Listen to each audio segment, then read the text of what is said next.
Hello friends, Sri நாவல் வேர்ல்டுக்கு உங்களை அன்புடன் வரவேற்கிறேன். நாம் இப்ப கேட்க போறது பிரியும் கணத்தில் புரியும் காதல். கதையின் குரலாக நான் உங்கள் ஸ்ரீ. வாங்க கதைக்குள்ள போகலாம். பிரியும் கணத்தில் புரியும் காதல், அத்தியாயம் 33. யாழ் வீட்டிலே இரவு உணவுக்காக மின்னின் குடும்பமும் யாழின் குடும்பமும் கூடியிருந்தது. இரு தரப்பினருக்குமே மொழி பாரிய பிரச்சனையாய் அமைந்துவிட தங்கள் குடும்பத்துக்குள்ளேயே கதைத்துக் கொண்டு இருந்தனர். யாழும் இன்னும் சாப்பிட்டு முடித்திருந்தனர்.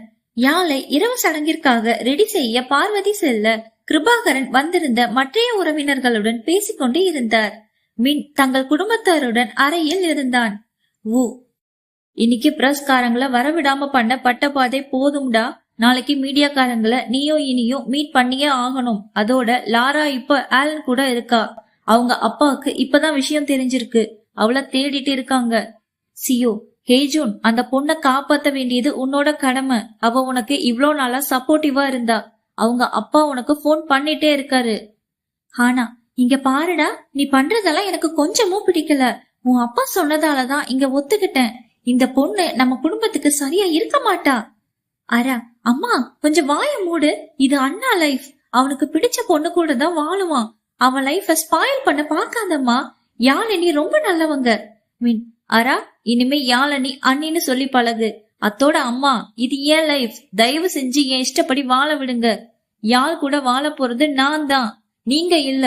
அவளோட காதல் எனக்கு வேணும். அவ என் மேல 3 வருஷமா வச்சிருந்த அன்ப, பாசத்தை, காதல உங்ககிட்ட இருந்து கூட நான் பெறல. யாழ் தான் என் மூச்சு. நான் சாகும் மட்டும் அவதான் என் பொண்டாட்டி. வரப்போற பிரச்சனைய எனக்கு எப்படி கையாளணும்னு தெரியும். லாராவையும் ஆலனையும் இந்தியா அனுப்பலாமா? இங்கிருந்து இந்தியா போறதுக்கு பிளைட்ல 1/2 மணி நேரம் தான். லாரா அப்பா வர முன்னாடி இவங்க வேற நாட்டுக்கு போயே ஆகணும்டா. நீ என்ன சொல்ற? வேணாம்டா, லாரா இங்கேயே இருக்கட்டும்.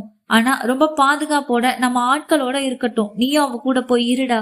எத்தனை நாளைக்கு தான் அவங்களும் மறைஞ்சு மறைஞ்சு வாழ்வாங்க சொல்லு? அவங்க அப்பா கிட்ட நான் பேசிக்கிறேன். அவளோட அப்பா கூட ஒரு மீட்டிங் அரேஞ்ச் பண்ணு. நாளைக்கு மார்னிங் அவர் இங்க ரீச் ஆயிடுவார்னு கேள்விப்பட்டேன். சியோ, விளையாடாத ஹேஜூன். லாரா அப்பா பத்தி உனக்கு தெரியாததா? இதுக்கு நான் சம்மதிக்க மாட்டேன். நான் நாளைக்கு டின்னருக்கு அவர் கூட தான் இருப்பேன். அவருக்கு எல்லாத்தையும் எடுத்து சொல்ல வேண்டியது ஏன் பொறுப்பு. அண்ணா, இப்ப நீ தனியால் இல்லடா, அண்ணியும் இருக்காங்க. நீ போகும்போது யாழினியும் கூட்டிட்டு போடா. எனக்கு என்னமோ இந்த விஷயம் சப்பையா முடிஞ்சிடும்னு தோணுது. சரிடா, நாளைக்கு மதியம் அப்படியே மீடியாக்காரங்களை நானும் யாழும் மீட் பண்றோம். ஆனா சரி, எங்களுக்கு தூக்கம் வருது, நாங்க கிளம்புறோம் என்று அவர் சியோவை அழைத்து சென்றார். மின், டேய், நீயும் போய் லாரா கூட இரு. இங்க ஓவும் கிளம்பினான். என்ன ஆரா, நீ ஏன் நின்னுகிட்டு இருக்க? என்னாச்சுடா? அண்ணி உன்னை ஏத்துக்கிட்டாங்களா? அண்ணா, எல்லாம் என்னால தானே. எல்லாத்துக்குமே நீ மட்டுமே காரணம் இல்ல ஆரா. என் மேலேயும் முழு தப்பு இருக்கு. யாழனா கொஞ்சம் கூட புரிஞ்சுக்கல. இப்போ அவ வெறும் கடமைக்காக சிரிச்சிட்டு இருக்கா. நான் அன்னிக்கிட்ட பேசட்டுமா? அண்ணா வேணாம்டா, இது என் லைஃப். நான் தான் அதை சரி பண்ணணும். நீ கவலைப்படாத. யாழ சீக்கிரமா என் பக்கம் கொண்டு வந்துடுவேன். என்னால நிம்மதியா தூங்க கூட முடியலன்னா. பணம் பணம்னு சுத்தி உண்மையான பாசங்களை உணர தவறிட்டனும்னு தோணுது. கிட்ட உன் கல்யாணம் பத்தி பேசுறேன்டா. நீங்க கேட்டா உங்க முகத்துக்காக ஒத்துப்பாருண்ணா. ஆனா எனக்கு அது வேண்டாம். என்ன போலவே என்ன காதலிக்கணும். எங்க கல்யாணம் அதுக்கப்புறமா தான் நடக்கணும்னு ஆசைப்படுறேன். நீ கிட்ட ரீசெண்டா உன் காதலை பத்தி பேசுனியா? நான் அந்த பேச்ச ஆரம்பிச்சா டாபிக்க சேஞ்ச் பண்ணிருவாரு அண்ணா. அவருக்கு என் மேல இஷ்டம் இல்ல போல. காத்திருப்புக்காரன் பதில் சீக்கிரமா கிடைக்கும். நீ உன்னோட கேரியர்ல கான்சென்ட்ரேட் பண்ணு. ஓகே அண்ணா. சரி, ரொம்ப நேரம் ஆச்சு, நீ போய் தூங்கு. நீங்களும் அண்ணி ரூமுக்கு தானே போகணும்? அங்க ஏதோ அரேஞ்ச்மெண்ட் பண்றாங்க போல. சரி, நீ போ, நானும் யாழ் ரூமுக்கு போறேன் என்று அவள் யாழ் அறைக்கு செல்ல போகும் அவனையே நிறைவில்லா புன்னகையுடன் பார்த்தாள் அரா.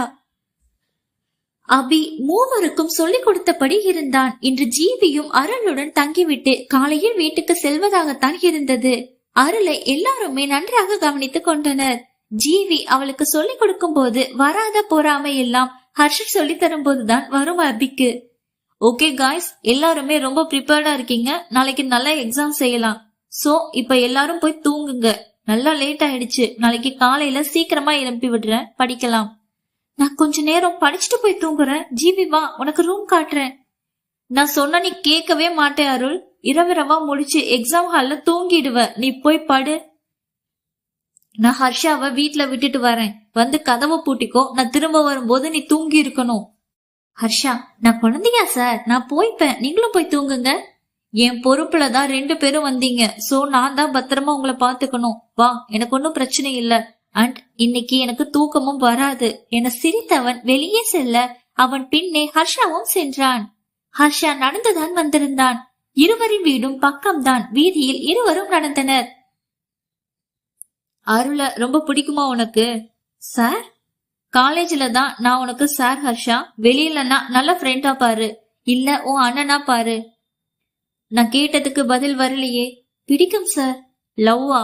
மெதுவாக சிரித்து தலையை ஆட்டியவன் அவன் கேட்டதை மறுத்தான். என் ஃபர்ஸ்ட் கிரஷ் அண்ணா அவ. கிரஷ் லவ்வா மாறும் முன்னாடியே அவளுக்கு கல்யாணம் ஆயிடுச்சு. என்ன தைரியமா என்கிட்டே இதெல்லாம் சொல்ற?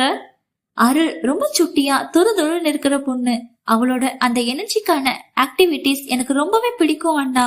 ஆனா இப்ப மொத்தமா எல்லாமே மாறிடுச்சு. அருளும் மாறிட்டா. முன்னெல்லாம் படிக்க மாட்டாதா, ஆனா எக்ஸ்ட்ரா கரிக்குலர் ஆக்டிவிட்டிஸ் எல்லாம் நல்லா பண்ணுவா. இப்போ எதுலயும் அவ பங்கு பெறது இல்ல. அவளை இப்படி பார்க்க ரொம்ப கவலையா இருக்கு. நான் தான் காரணம்ல? கண்டிப்பா அண்ணா, அவ இப்படி மாற காரணம் நீங்க தான். அதுல எனக்கு ரொம்ப வருத்தம். அவ சின்ன பொண்ணு இல்ல அண்ணா. அவ லவ்வ பப்பி லவ்னு நினைக்காதீங்க.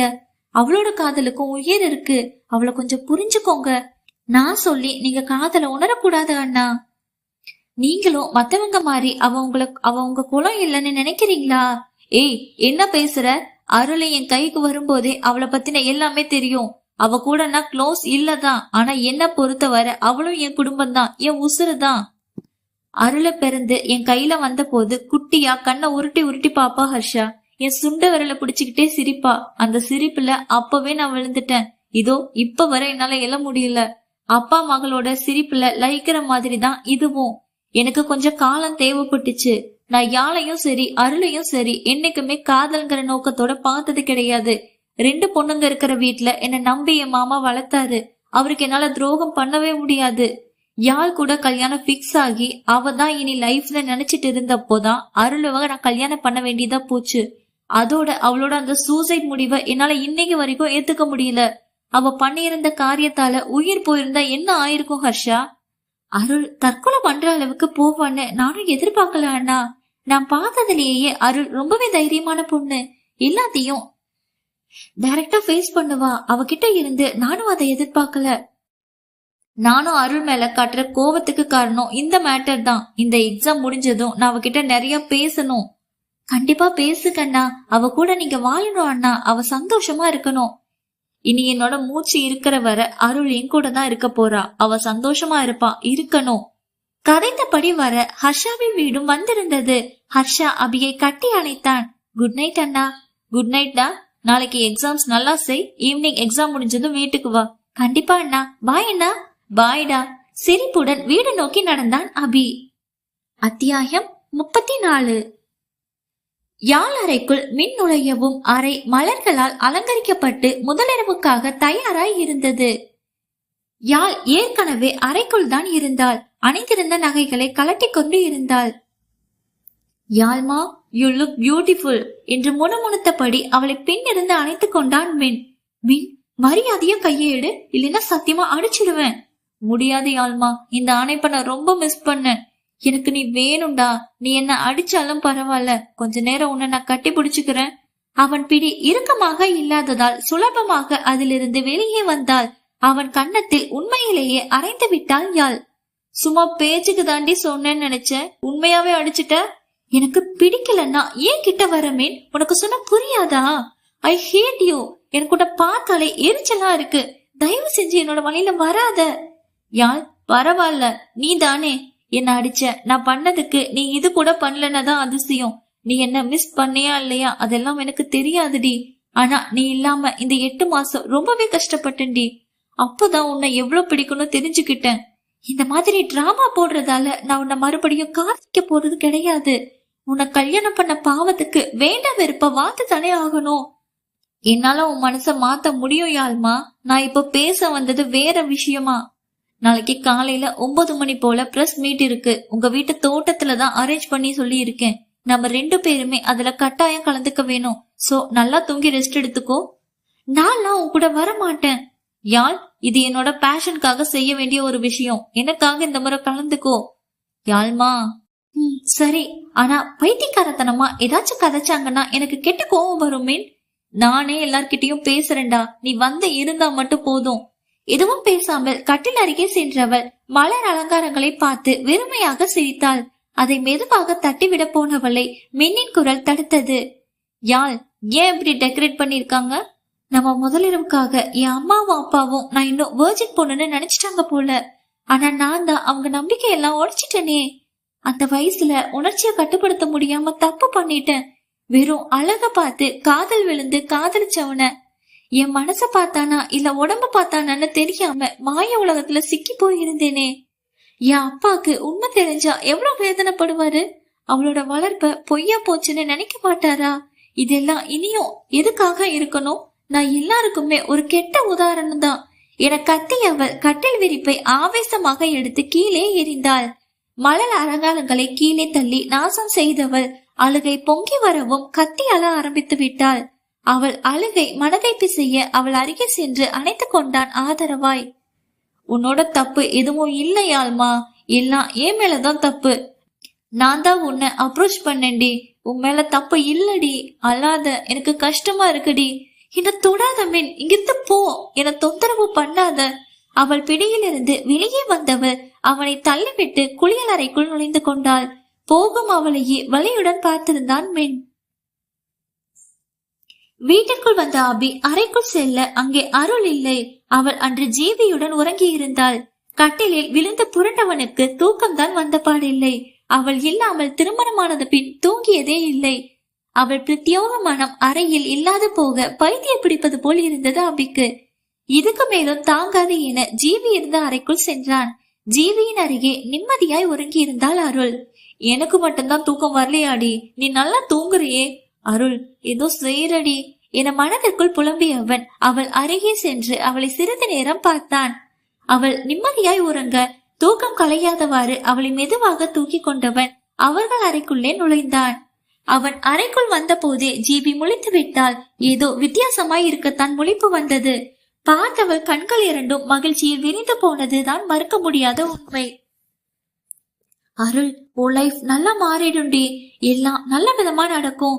சார் உன்னை சீக்கிரமா ஏத்துப்பாரு என நினைத்தவள் கண்களை மூடி தூங்கினாள்.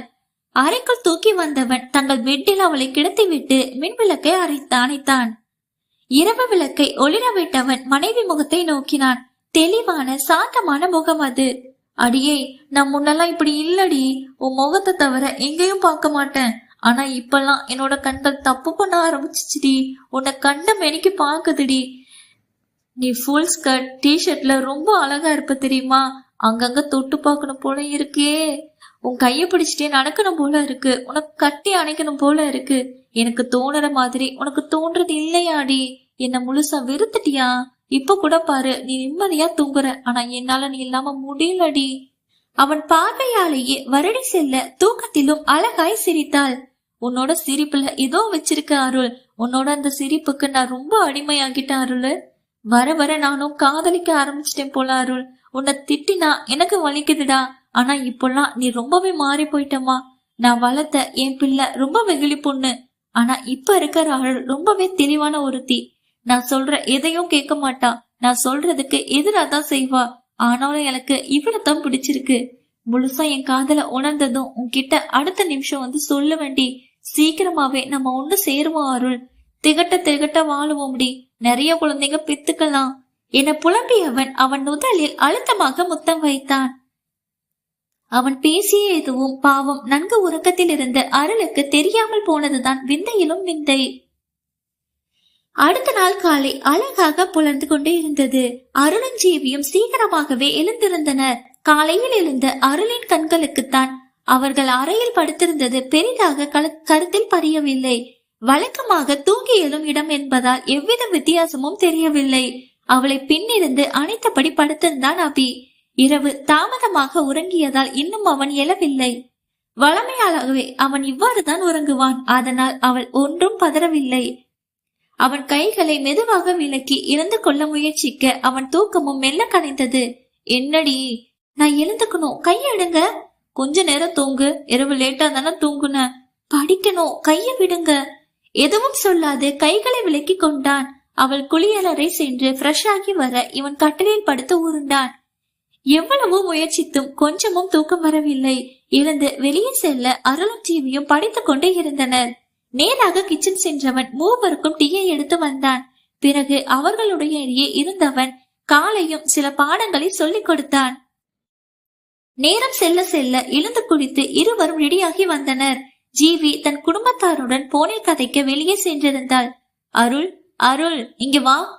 அமைதியாக வந்து நின்றாள். அவள் அருகே நெருங்கி வந்தவன் அவள் ஐடி கார்டை அணிவித்து விட்டான். நுதலில் அழுத்தமாய் முத்தமிட்டவன் அவளை மென்மையாக அணைத்து கொண்டான். நல்லா எக்ஸாம் செய்டி. என்கிட்ட நீ விட்ட சவால ஜெயிக்கணும் அருள். நான் உன்கிட்ட தோத்து போகணும். படிக்கவே மாட்டான், நிச்சயம் எல்லாத்திலயுமே சித்தியாக மாட்டான்னு சொன்ன எல்லார் முன்னாடியும் நீ ஜெயிக்கணும் Arul. Wish you all the best.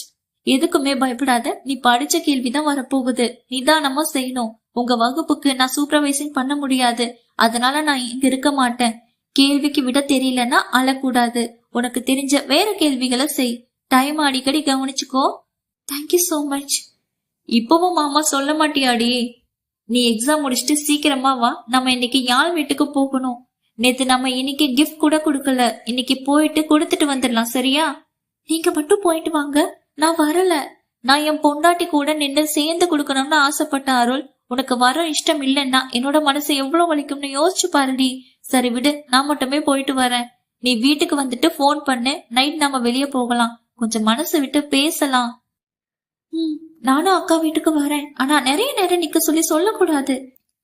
சரிடா, நீ முன்னாடி போ, நான் வரேன். இங்க போக திரும்பியவள் பின் என்ன நினைத்தாலோ அவன் அருகே நெருங்கி சென்றாள். அவன் சட்டை கால டையை சரியாக மூடாமல் இருக்க அதை சரி செய்து விட்டாள். அவளை நெஞ்சோடு அணைக்க எழுந்த ஆசையை மனதிற்குள்ளேயே புதைத்தவன் சிரிப்புடன் நின்றான். அவள் சரி செய்து விட்டு செல்ல இவனும் நிறைந்த புன்னகையுடன் வெளியே வந்தான். காலையில் இருக்கும் இவள் புன்னகை மாலையில் இருக்குமோ என்னவோ. அத்தியாயம் 35. அடுத்த நாள் காலையில் 8:45 மணியை நேரம் நெருங்கிக் கொண்டே இருந்தது. யாழ் வீட்டு தோட்டத்தில் மீடியாக்காரர்கள் நிறைந்து போய் இருந்தனர். ஒவ்வொருவருக்கும் கேட்கப்பட வேண்டிய கேள்விகள் நிறையவே இருந்தது. யாழ் அறையில் தயாராகி இருந்தால். அழகான காட்டன் புடவை உடுத்தி இருந்தாள். ஒப்பனைகள் இல்லை. வகுட்டில் குங்குமமும் மஞ்சள் தாலியை வெளியே எடுத்து போட்டிருந்தாள். ஆர் யூ ரெடி யாழ்? பேச போறது நீங்க தான் மென், நான் இல்ல. அவள் அக்கறை இல்லா பேச்சு அவனை கொஞ்சம் வருத்தியதுதான். சரிவா வெளியே போகலாம் என்றவன் அவள் கைகளுடன் தன் கைகளை கோர்த்து கொண்டான். இருவரும் வெளியே சேர்ந்து வரும் அழகை பார்த்த பெற்றவர்களுக்கு திருப்தியை தந்தது. நேராக வந்தவன் மற்றவர்களுக்கு சொல்லிவிட்டு வெளியே தோட்டத்திற்கு வந்தான். மரியாதை நிமித்தமாக அனைவரும் எழ தானும் வணக்கம் வைத்தவன் பிடித்திருந்த யாழின் கைகளை மட்டும் விடவே இல்லை. என்னோட ரெக்வெஸ்ட் அக்செப்ட் பண்ணி இன்னைக்கு வந்திருக்கிற எல்லாருக்குமே ரொம்ப ரொம்ப நன்றிகள். நிருபர், நாங்க தெரிஞ்சுக்க வேண்டிய விஷயம் நிறைய இருக்கு சார். மின் உதட்டில் சின்ன புன்னகை. அவர்கள் ஆங்கிலத்தில் தான் பேசினார்கள். நான் முதல்ல என் பக்கத்தை சொல்லிடுறேன். அதுக்கப்புறம் ஏதாச்சும் டவுட் இருந்தா கேளுங்க, சரியா? Okay sir. இவங்க என் ஒய்ஃப் யாழினி. கிட்டத்தட்ட 4 வருஷத்துக்கு முன்னாடிதான் இவங்கள மீட் பண்ண. படிக்க வந்திருந்தா. ஏர்போர்ட்ல பார்த்தேன். அவங்க கிட்ட பேசுற போல இருந்துச்சு, பேசினேன். அவங்களும் நிறையவே பேசினாங்க என்றவன் அன்றைய நாளுக்கு சென்றிருந்தான். 3 வருஷமா என் கூட ஒரே வீட்டுலதான் இருந்து படிச்சா. 2 பேருமே ரொம்ப க்ளோஸ் ஆனோம். யாழ் என்ன ரொம்பவே காதலிக்க ஆரம்பிச்சிட்டா. அவளோட கண்கள்ல எப்பவுமே காதல் தெரியும். நைட் நான் லேட்டா வந்தாலுமே எனக்காக காத்துக்கிட்டே இருப்பா. அப்போல்லாம் எனக்கு அவளோட காதல் புரியவே இல்ல. யாருக்குமே தெரியாது யாழ் என்னோட பேசிட்டு இருந்தது. யாழ் வந்தது மேல் படிப்புக்காக. அவ என் கூட தான் தங்கி இருந்தா. இத எத்தனை பேரால நம்ப முடியும்? அந்த வீட்டுல அவ இருந்த 3 வருஷமும் அவதான் எனக்கு சமைச்சு தருவா. என்ன பாசமா பாத்துப்பா. அவள மாதிரி என் அம்மா கூட என்னது வர பாத்துக்கிட்டது கிடையாது. ஒரு முறை நானே அவகிட்ட லவ் பண்றதா சொன்னேன். அவளும் என் லவ் அக்செப்ட் பண்ணிக்கிட்டா. அப்போ அவளுக்கும் சரி எனக்கும் சரி எங்க லாங்குவேஜ், கல்ச்சர், காஸ்ட் எதுவுமே பெருசா தெரியல. எங்க உலகத்துல நாங்க மட்டும்தானே இருந்தோம். சந்தோஷம் மட்டுமே இருந்தோம். எல்லாம் எங்க அப்பாவை பார்க்கும் வரைக்கும் தான். எங்க அப்பா ரொம்பவே எதிர்ப்பு தெரிவிச்சாரு என் காதலுக்கு. யாழுக்கு எந்த வகையில என்னாலுமே டார்ச்சர் பண்ண ஆரம்பிச்சாரு.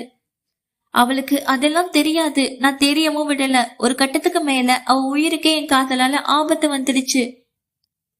ஏன் இது அவளுக்கே தெரியாத ஒரு விஷயம்? என் அப்பா பண்ண சொன்னாரா என்ன தெரியாது, ஆனா என் காதல் தான் அவ உயிரை படிக்க காரணமா இருந்துச்சு. அவ காலேஜ் முடிச்சு வரும்போது ஆக்சிடென்ட் பண்ணி அவளை கொல்ல முயற்சி பண்ணாங்க. 2 தடவையும் அவ என் கூட கார்ல இருந்ததால தப்பிச்சிட்டா. இந்த விஷயம் இப்ப நான் சொல்லித்தான் அவளுக்கே தெரியுது. அப்பவே எனக்கு சந்தேகம். நான் விசாரிச்சதுல இத கண்டுபிடிச்சேன். நான் அவ கூட இருந்தா அவளுக்கு தான் பிரச்சனை, அதனால அவளை விட்டு விலகணும்னு நினைச்சேன். அதை நிறைவேற்றவும் தொடங்கினேன். நான் நினைச்ச மாதிரியே யாழும் என்ன வெறுக்க ஆரம்பிச்சிட்டா. அதோட என்ன விட்டு விலக ஆரம்பிச்சிட்டா. ஆனா என்னால நடிப்பை தொடர்ந்து எக்ஸிக்யூட் பண்ண முடியல. ரொம்பவே கஷ்டமா இருந்துச்சு. என்னையும் மீறி அவளை ஹோட்டல்ல ஒண்ணுல பார்த்ததும் ரொம்ப இறுக்கி அணைச்சிட்டேன். அவளுக்கு என் மனசு தெரியாதுல்ல, கோபத்துல என்ன அடைச்சிட்டா. அதான் பெரிய இஷ்யூ ஆச்சு. அவ அடிச்சத என் தங்கச்சி யாரா தெரிஞ்சுக்கிட்டா. அவ தான் போலீஸ்ல கம்ப்ளைண்ட் பண்ணது. யாழ் கையில விலங்கு மாட்டிட்டு வெளியே இழுத்துட்டு வரும்போது என்னோட ரசிகர்கள் அவளை காயப்படுத்த தொடங்கிட்டாங்க. ஏன் என்னை எல்லாரும் இவ்ளோ நம்பினாங்கன்னு எனக்கு தெரியல.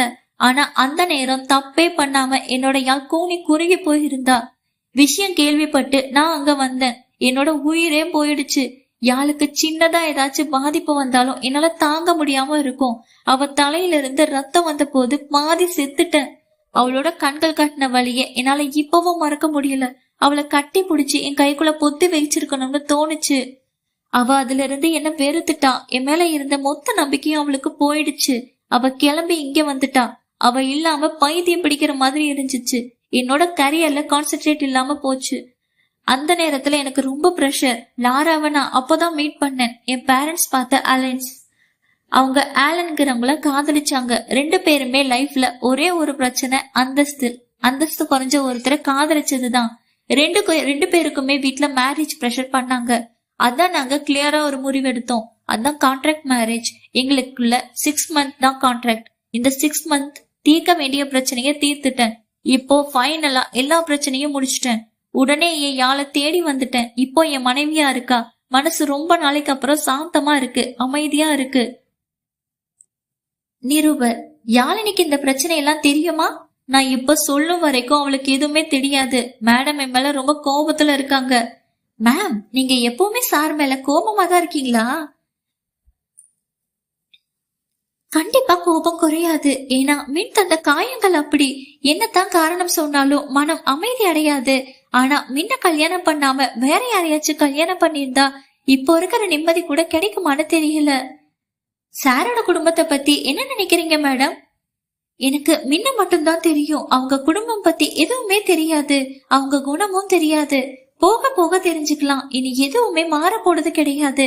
அவங்களையும் அனுசரிச்சுதான் போகணும். இப்போ எங்க அப்பா முன்ன மாதிரி இல்ல. அந்தஸ்துக்கு புராணம் எல்லாம் சில விஷயத்தினால மொத்தமா அழிஞ்சு போச்சு. நான் 100% ஷியோரா சொல்லுவேன், என் குடும்பயாளர் ரொம்ப நல்லா பாத்துப்பாங்க. மேடத்தோட பேரண்ட்ஸ் எப்படி சார் கல்யாணத்துக்கு சம்மதம் சொன்னாங்க? அவங்கள சம்மதிக்க நான் ரொம்ப கஷ்டப்பட்டேன். என்கிட்ட இருக்கிற பணம் எல்லாம் அவங்களுக்கு பெரிய விஷயமே தெரியல. நான் அவளை நல்லா வச்சுப்பேன் என்றதை நம்பித்தான் எனக்கு தந்திருக்காங்க. அவங்க நம்பிக்கை எப்பவுமே நான் உடைக்க மாட்டேன். அவங்க கிட்ட என் தரப்பை எடுத்து கூறுன்னு அவங்க புரிஞ்சுக்கிட்டாங்க. மேடம், நீங்க இப்போ எப்படி ஃபீல் பண்றீங்க? ஃபீலிங்ஸ் தெரியல சொல்ல. என சிரித்தாள். அவள் சிரிப்பில் உயிர்ப்பில்லாதது மின்னுக்கு மட்டுமே தெரிந்தது. ஏதாச்சும் வேற கேட்கணுமா? உங்க ஃபர்ஸ்ட் மேரேஜ் லீகலா செல்லுபடி ஆயிருந்தா மாறிடுச்சா சார்? ஆமா, போன வாரமே அந்த பிரச்சனை முடிஞ்சிச்சு. என் யாழ இல்லீகலா என் லைஃப் கொண்டு வர எப்பவுமே நான் அனுமதிக்க மாட்டேன். அவ எப்பவுமே பெர்ஃபெக்ட்டா இருக்கணும். எனக்கும் அவளுக்கும் இடையில எல்லாம் கிளியரா இருக்கணும். உங்க ஃபேன்ஸ் கிட்ட ஏதாச்சும் சொல்லணும்னு நினைக்கிறீங்களா சார்? என்னோட ரசிகர்கள் இல்லைன்னா நான் இப்ப இருந்திருக்கவே மாட்டேன். என் யாழ் என்னோட மியூசிக்கு ரொம்பவே அடிக்ட் ஆன ஒருத்தி. என்னோட ஃபேன்ஸ்ல அவளும் ஒருத்தி தான். என்னை விட என்னோட பாட்டுகளை ரொம்ப நல்லா பாடுவா. அவ ரசிகையா இருந்துதான் என் மனைவியா வந்திருக்கா. தயவு செஞ்சு அவ மேல யாரும் வன்மத்தை காட்டிடாதீங்க. ஏன்னா என்னோட யாழுக்கு ஏதாச்சும் ஆனா அத பாதிக்கப்பட போறது நான் தான். இவ இல்லாம என்னால இருக்கவே முடியாது, அதுதான் உண்மை. அதே போல என் மேல ஏதாச்சும் கோபம் இருந்தா அதை ஏன் மேல காட்டுங்க. யாழ டார்கெட் பண்ணாதீங்க. நான் சொல்ல வர்றது எல்லாருக்குமே புரியும்னு நினைக்கிறேன். நான் உங்க மின்சார மிரட்டி எல்லாம் என் லைஃப்குள்ள கொண்டு வரல. உங்க பாசம் எனக்கு நீங்க கல்லால் அடிக்கும் போது தெரிஞ்சது. உங்க சார் மேல இருக்கிற நம்பிக்கையில என்ன அடிச்சிட்டீங்க. ஆனா அந்த இடத்துல தப்பே பண்ணாம தண்டனை வாங்கும் போது எவ்வளவு பழிச்சது தெரியுமா? இப்படி கூடவா இருப்பாங்கன்னு ரொம்பவே கஷ்டமா இருந்துச்சு. அந்த சம்பவத்தினால கிட்டத்தட்ட 1 மாசம் நான் வெளியவே போகல. வீட்டுக்குள்ளேயே முடங்கி போயிட்டேன். நான் பட்ட வேதனைக்கு உங்களால ஆறுதல் தர முடியுமா? இப்போ தப்பு இல்லைன்னு தெரிஞ்சதும் என்கிட்ட மன்னிப்பு கேட்கதான் முடியுமா? I'm sorry. நான் இப்ப தனியா இருக்கணும்னு ஃபீல் பண்றேன். நீங்க கண்டினியூ பண்ணுங்க, நான் உள்ள போறேன் என்று அவள் முட்டி வந்த கண்ணீரை உள்ளிழித்து கொண்டு வேகமாக நடந்து வெளியே சென்று விட்டாள். சாரி சார், மேடத்தை கஷ்டப்படுத்திட்டோம். அவ சுயமரியாதைக்கு ரொம்பவே மதிப்பு கொடுப்பா. அதான் டக்குன்னு எமோஷனல் ஆகிட்டா. நீங்க ஃபீல் பண்ணாதீங்க. அவளை எப்படி சமாதானப்படுத்தணும்னு எனக்கு தெரியும். எல்லா கேள்விகளும் முடிஞ்சிச்சுன்னா நான் உள்ள போலாமா? நீங்க மேடத்தை பாருங்க sir. Happy married life. Thank you for all. நான் கூப்பிட்டதும் வந்ததுக்கு, நேற்று எங்க ப்ரீசியஸ் டைமை என்ஜாய் பண்ண அனுமதிச்சதுக்கு, எல்லாரும் டீ பார்ட்டியை அட்டன் பண்ணிட்டு போங்க.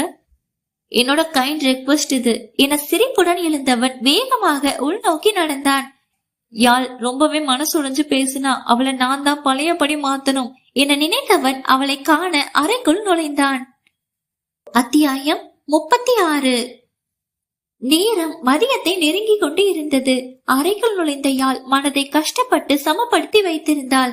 அவள் பட்ட வேதனைகள் கொஞ்சமா நஞ்சமா? வெளியூரில் கூட ஒருவன் தவறாக பேசினானே. அவள் மனம் கதறிக்கொண்டு இருந்தது. என்ன சமாதானம் செய்தாலும் அது அடங்கும் என தோணவில்லை.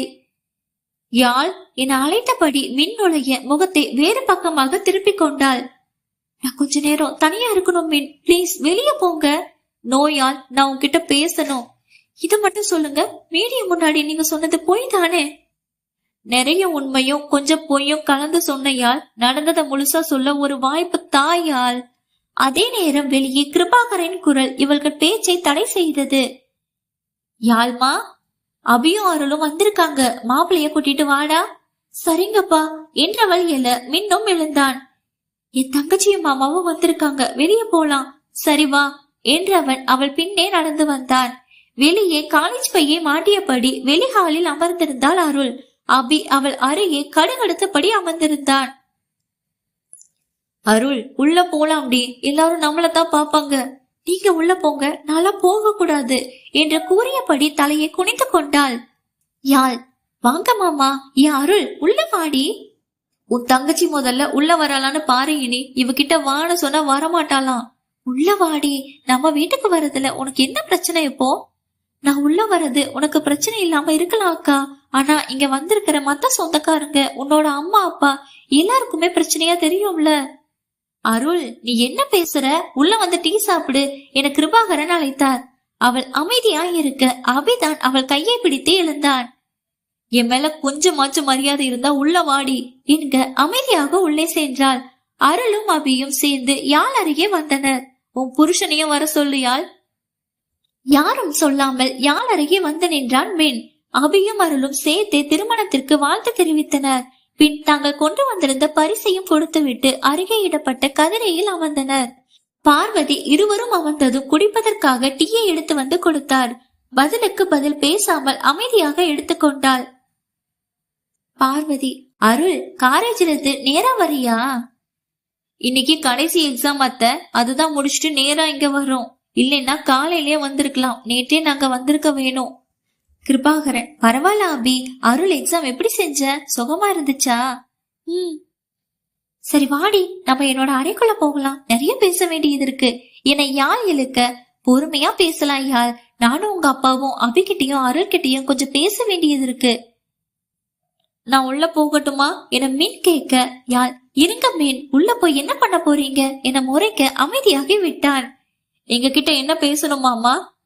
உங்களுக்கு கல்யாணமாகி 8 மாசத்துக்கு மேல ஆகுதுடா. ஆனா இன்னும் அருள் காலத்துல இருக்கிற தாலிய பிரிச்சு போடல. மஞ்ச கயிறிலேயே எவ்வளவு நாள் போட்டிருப்பா? அதான் இன்னும் 5 நாள்ல நல்ல நாள் வருது, அன்னைக்கு சடங்க வச்சுக்கலாம்னு. இவர்கள் சொன்னதன் பின்னர் தான் அவள் கழுத்தில் இருக்கும் கயிறே அவனுக்கு நினைவில் வந்தது. அவளை சங்கடத்துடன் பார்க்க அவளோ எதையும் கண்டு கொள்ளாது டீயை அருந்தி கொண்டு இருந்தாள். நானும் வேலை டென்ஷன்ல இதை மறந்துட்டேன் மாமா. அருள், பிடிச்ச பொண்டாட்டின்னா ஞாபகம் இருக்குமோ என்னவோ, தப்பான முறையில வந்தவ தானே எனக்கு ஒதுக்கி வச்சிருக்கீங்க. அருள், நீ என்ன பேசுற? அடிச்சு பல்ல பேத்துடுவான் அருள். உன்னை பிடிக்காதுன்னு சொன்னாடி. ஆனா என் வாழ்க்கைக்குள்ள நீ வந்த முறை தப்பு தானே அருள். இப்ப நல்ல விளையாட்டம் பேசுற. அப்படி நான் என்ன தப்பு பண்ணிட்டேன்? காதலிச்சேன், உங்களை மட்டுமே காதலிச்சேன், அது தப்பா? நீ காதலிச்சது தப்பு இல்ல அருள், அத சொன்ன விதம் தான் தப்பு என கிருபாகரன் கூற, உன் காதலுக்காக நீ போராடி இருக்க வேண்டாமா என பார்வதியும் கூறினார். பண்றதெல்லாம் பண்ணிட்டு திமிரெடுத்த பேச்சு கொண்டு குறைச்சல் இல்ல. அருள், நிறுத்துங்க எல்லாரும். என்ன மட்டுமே ஏன் எல்லாரும் குறை சொல்றீங்க? நான் காதலிச்சேன்தான். ஆனா எப்பவாவது உங்களுக்கும் அக்காவுக்கு இடையில வந்திருக்கனானா? பைத்தியம், என்ன பேசுற நீ? மாமா, நீங்க பேசாம இருங்க. அவன் மனசுல இருக்க எல்லாத்தையும் கொட்டட்டும் என யாழ் கூற, நான் மட்டும்தான் எல்லாத்துக்குமே காரணம். இதோ அக்கா வாழ்க்கை நாசமா போக கூட நான் தான் காரணம் இல்ல. மீன், அருளினி, நீங்க ஃபர்ஸ்ட் ரிலாக்ஸா இருங்க. எதுக்கு இவ்வளவு டென்ஷன் ஆகுறீங்க? அக்கா, என்ன மன்னிச்சிரு. உன் காதல நான் தான் பறிச்சிட்டேன்ல. நான் வேணுமே எதுவுமே செய்யல அக்கா. நான் இவரை காதலிச்சேன்தான். ஆனா யார்கிட்டயும் சொன்னதில்லக்கா. ஜீவி கிட்ட மட்டும்தான் சொல்லுவேன். நீயும் மாமாவும் சந்தோஷமா கல்யாணம் பண்ண ஒத்துக்கிட்டீங்க. 2 பேருமே சந்தோஷமா இருக்கும் போது நான் மட்டும்தான் மனசு உடைஞ்சு போய் சுத்தினேன். நீயும் அபிமாமாவும் காதலிச்சீங்கன்னு தெரிஞ்சும் நான் ஒதுக்கிட்டேன் அக்கா. ஆனா இப்ப வர எனக்கு தெரியாது எப்படி நான் அவரை கல்யாணம் பண்ணேன்னு. தாலி கட்டும் நேரம் உனக்கு பக்கத்துல விளக்க பிடிச்சிட்டு நின்னுட்டு இருந்தேன் அக்கா. தாலி கட்டுற நேரம் நெருங்கும் போது கண்ணெல்லாம் இருட்டிட்டு வந்துருச்சு. சடனா நிக்க முடியல. ஆனா கஷ்டப்பட்டு நின்ன. திடீர்னு மைண்ட் எல்லாம் பிளாங்க் ஆனது போல இருந்துச்சு. அப்படியே மயங்கிட்டேன். அப்புறம் நான் மயக்கத்துல இருந்து எழும்போது ஹாஸ்பிட்டல்ல இருந்தேன். என் பக்கத்துல எல்லாருமே இருந்தீங்க. நீதான் என்னோட காதலை பத்தி கேட்ட. எனக்கு ரொம்ப அதிர்ச்சியா இருந்தது. என்ன சொல்றதுன்னு தெரியல. வார்த்தைகள் வரல. ரொம்ப தடுமாறி போயிட்டேன். யாழ், அருள், அது நான் நீ சொல்லணும்ல சும்மா தாண்டி கேட்டேன்.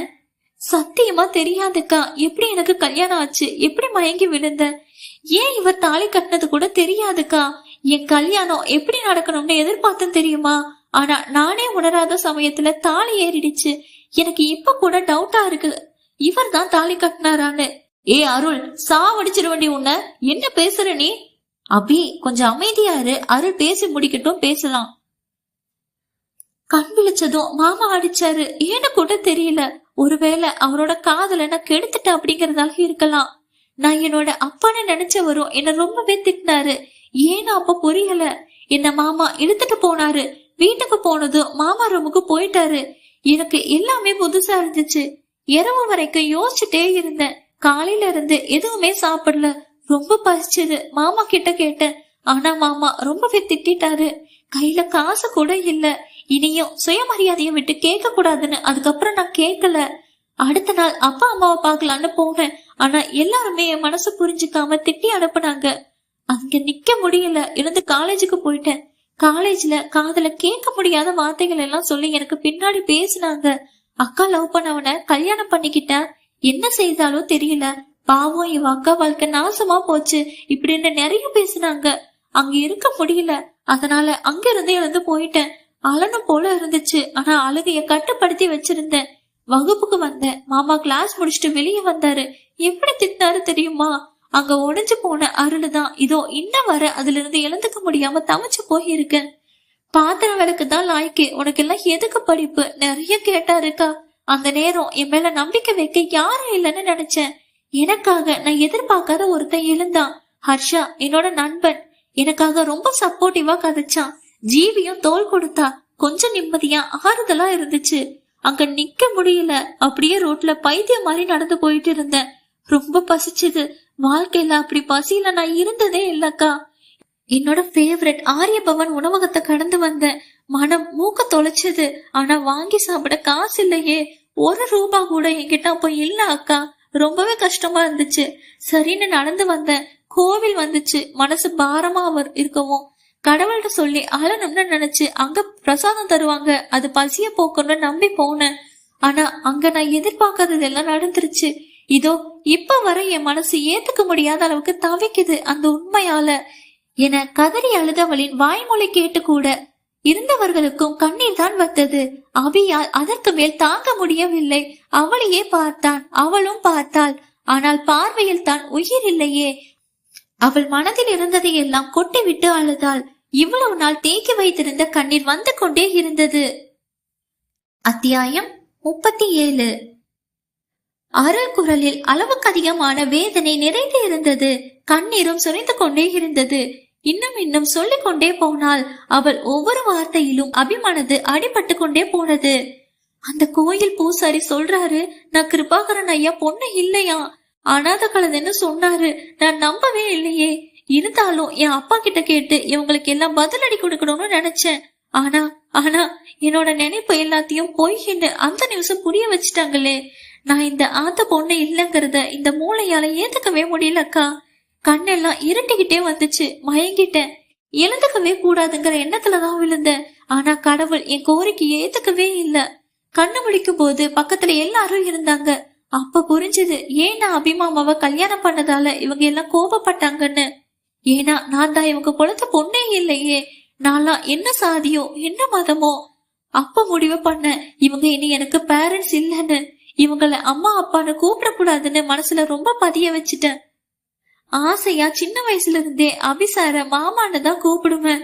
இப்போ அப்படி கூப்பிட கூட எனக்கு தகுதி இல்லையே. நிறுத்திக்கிட்டேன். ரொம்ப தனிமையா உணர்ந்தேன். மனசு இறுகி கல்லா போச்சு.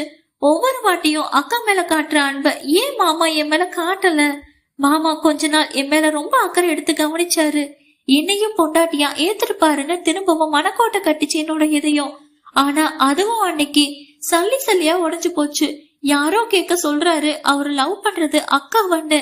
அன்னையில இருந்து அபிமாமா கிட்ட இருந்து விலக ஆரம்பிச்சேன். இதோ இன்னைக்கு வரைக்கும் அவரோட நான் பேசின வார்த்தையெல்லாம் ஒன்னோ ரெண்டோ தான். சில சமயம் நல்லா பேசுறாரு, சில சமயம் ஏன்னு கூட கண்டுக்க மாட்டாரு.